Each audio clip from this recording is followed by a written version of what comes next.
इनकी प्लेटिंग कर देंगे। बचे हुए कुलचों से इस तरह से एक चटपटा नाश्ता बना सकते हैं। इसको लंच बॉक्स में भी डाल के दे सकते हैं। अपनी मनपसंद किसी भी चटनी और सॉस के साथ इसका मजा ले सकते हैं। ये चटपटा नाश्ता सबको ही बहुत पसंद आएगा। नमस्ते, मैं सुमनलता दीक्षित। आज मैं अपनी किचन में पनीर स्टफ्ड कुलचे की रेसिपी शेयर करूंगी। चलिए देखते हैं इसको कैसे बनाना है। स्टफिंग के लिए एक गाजर, एक शिमला मिर्च और बीज निकली हुई और एक टमाटर, एक प्याज, इनको छोटे टुकड़ों में काट लिया है। और 2-3 हरी मिर्चें, इनको भी बारीक काट लिया है और इनको अपने टेस्ट के अनुसार ले सकते हैं। 200 ग्राम पनीर को छोटे टुकड़ों में काट लिया है। बचे हुए कुलचे, इस पैन में 1 बड़े चम्मच तेल के साथ 2 बड़े चम्मच मक्खन डाला है। मक्खन मेल्ट हो जाने के बाद आधा छोटा चम्मच जीरा डाल देंगे और अब इसमें प्याज डाल देंगे। हाई फ्लेम पर प्याज को ट्रांसपेरेंट होने तक भून लेंगे। गैस की फ्लेम को कम करके मसाले डालेंगे। स्वादानुसार नमक, 1 छोटा चम्मच धनिया पाउडर, 1 छोटा चम्मच कश्मीरी लाल मिर्च पाउडर, 1/4 चम्मच हल्दी, आधा छोटा चम्मच लाल मिर्च पाउडर या स्वाद अनुसार। मसालों को भून लेंगे। गैस की फ्लेम को तेज कर देंगे और इसमें अब टमाटर डाल देंगे। टमाटर के साथ गाजर भी डाल देंगे। दोनों को भून लेंगे 1-2 मिनट के लिए।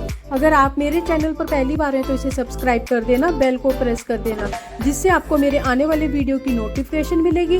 और अगर आपको मेरी रेसिपी अच्छी लगती है तो इसे लाइक कर देना और ज़्यादा से ज़्यादा इसको शेयर कर देना। और कमेंट सेक्शन में ज़रूर बताना ये रेसिपी आपको कैसी लगी।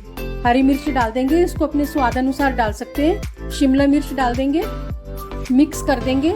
सब्जियों को ज़्यादा नहीं पकाना है, सब्जियों को क्रंची रखना है। अब इसमें पनीर डाल देंगे, मिक्स कर देंगे। 1/4 चम्मच गरम मसाला डाल देंगे, मिक्स कर देंगे। 1 छोटा चम्मच अदरक और लहसुन की पेस्ट डालेंगे या ग्रेट किया हुआ डाल देंगे।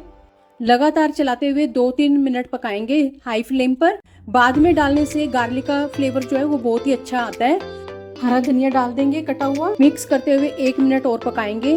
स्टफिंग बनकर तैयार है। गैस की फ्लेम को बंद कर देंगे। टमाटर की सॉस और मेयोनीज ले लेंगे, मिक्स कर देंगे।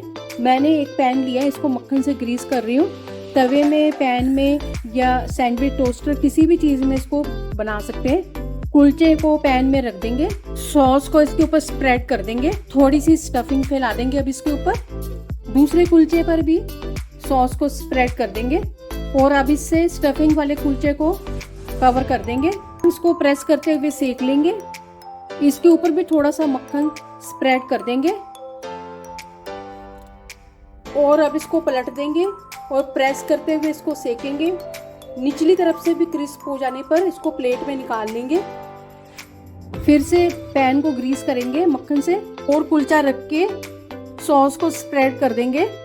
स्टफिंग को रख देंगे और फैला देंगे इसको। फिर दूसरे सॉस वाले कुलचे से इसको कवर कर देंगे। इसको भी सेक के मक्खन लगा लेंगे। नीचे से क्रिस्प हो जाने पर इसको पलट देंगे। सारे कुलचा सैंडविच को इसी तरह से तैयार कर लेंगे। सारे बनकर तैयार हैं। अब इनको बीच में से काट लेंगे। बचे हुए कुलचों से पनीर स्टफ्ड कुलचा बनकर तैयार है। चलिए मिलते हैं एक अच्छी सी नई रेसिपी के साथ। बाय।